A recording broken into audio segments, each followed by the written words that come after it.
So, in this really quick clip, I just wanted to talk to you all, especially those who are nonprofit founders, that we are in a very critical time where funding may be changing. We see policies changing at the federal level, state. I'm in Indiana, so we got all kind of crazy stuff happening here.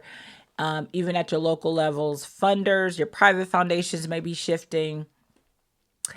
And it directly, of course, impacts the quality of life of our community members around housing and healthcare and food access. And so sometimes we have to pivot.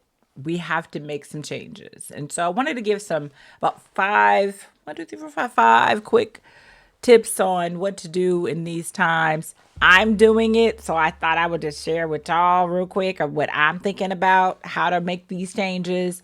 And so knowing also that it's not just a strategic business move, but it's also emotional pressure, right? It's really a lot on you to have to make these very tough decisions. And so one of the first things you're going to do is communicate with honesty. This goes towards everybody, right? Like how you talk to your funders, how do you talk to community members, and how do you talk to your staff and team about what is happening. I do my best to remind the team that changes are happening so fast at the state and local level. It's hard to even think about what's happening at the federal level.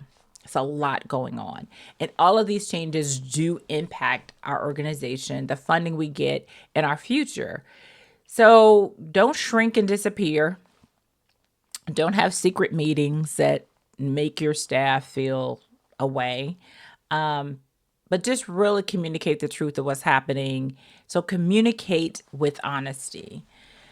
Number two, assess your mission in real time. Think about what you're doing. And I wouldn't say the mission as much as I would say programming itself. What is really essential? It's almost like how a lot of organizations during COVID really made some pivots. If you were doing your work during COVID time, think about how you made those pivots, because you're going to probably have to make those same kind of pivots now. What do you need to do? What is truly essential in your programming? This is not the time to pilot a new experimental program. It is like, what is tried and true? What does a community need and how we can match the need, right? Focus on what matters most. And you really, truly may have to rethink some of your programming. Number three, let go of the ego. Let go of your ego. Especially when you're a founder. And people sometimes try to trip you up into having a special kinship, a kinship with your organization that I don't really try to have. Meaning, I know I established an organization for the benefit of the community. It is not my business. And so I really try to check my ego and keep it in a state of just leadership and guiding the ship. That's it.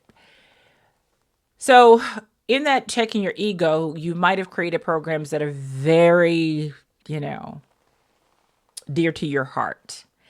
Sometimes you're going to have to stop those programs.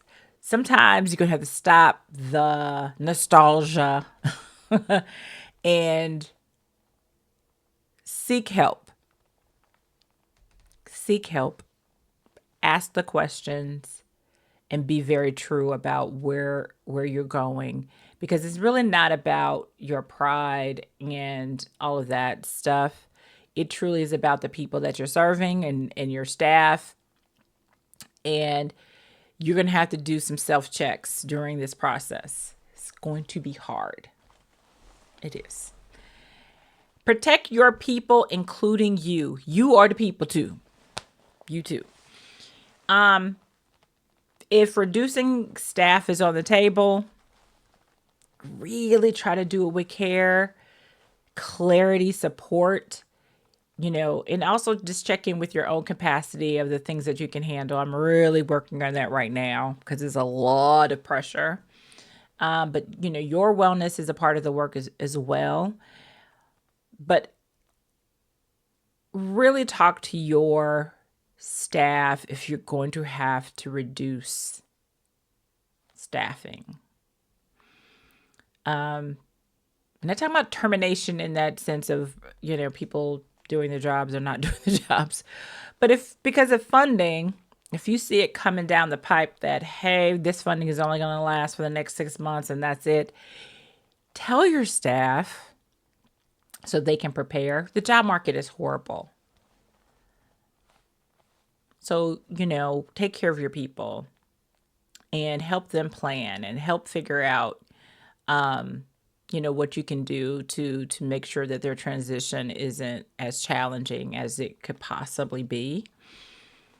And lastly, remember, adapting is not failure. The fact that you have to pivot is just a part of leadership. This is a part of what we have to do. We also, we just have to always think in a more strategic way. You should be having the pulse on what's happening locally. Like I said, you should be knowing what's happening with the state and with the feds. Sometimes we just only pay attention to the policies that are happening at the federal level. And really, there's a whole lot of other stuff that's going on, locally, that really impact you more. The shifts that happens with the federal level sometimes are slow because policy, just how it works, are slower, but it's a little quicker at the state level and local stuff. So pay attention to what's happening with your local foundations and those kind of things. Restructuring is about survival. Some of the largest nonprofits that you see have gone through shifts, or they've had some really bumpy times and they survived it. That's where you want to look. Your institutional organizations, those larger organizations have been around for 30, 40 years or so. See what happened when they had those dips. How did they restructure and how did they figure it out? Sometimes they had to go down to the bones. Sometimes they had to get down to very small staff, reduce funding, but they survived. And just because you have to make these changes doesn't mean that you've lost your purpose. You are here to do the work that you're doing. It just may look different than you had envisioned even. But just hold true to that. I'm going through that now. I'm rethinking my purpose a little bit of how do I do the work that I do and what I'm here for. And is it through this nonprofit? Maybe it's not. So just making sure that you're kind of not taking it in a negative way, all the shifts that are happening, especially for your founders, because it's a personal thing if a door closes, right? It's a personal thing if the nonprofit doesn't make it. And we don't want that to be it. It is bad out here. We are an organization that focuses on women, and especially Black women. And we look at those DEI lists and we're going, okay, women, female, advocacy, equity, all the things that we do and we surround our work in is on those DEI lists. So we have to rethink how we present the work that we're doing. So we're all in this together. So let's not think it's the end of the road. It's just maybe a shift. It's a fork. And so we just got to figure out which direction that we're going to go. But I'm here. I'm here for anyone who wants to have this conversation around nonprofit leadership, engagement, how we're going to do our community work, especially as a Black female nonprofit leader. So leave a comment, like, share, let's talk, reach out. But my name is Rhonda, and this is Climbing Culture Daily. Bye.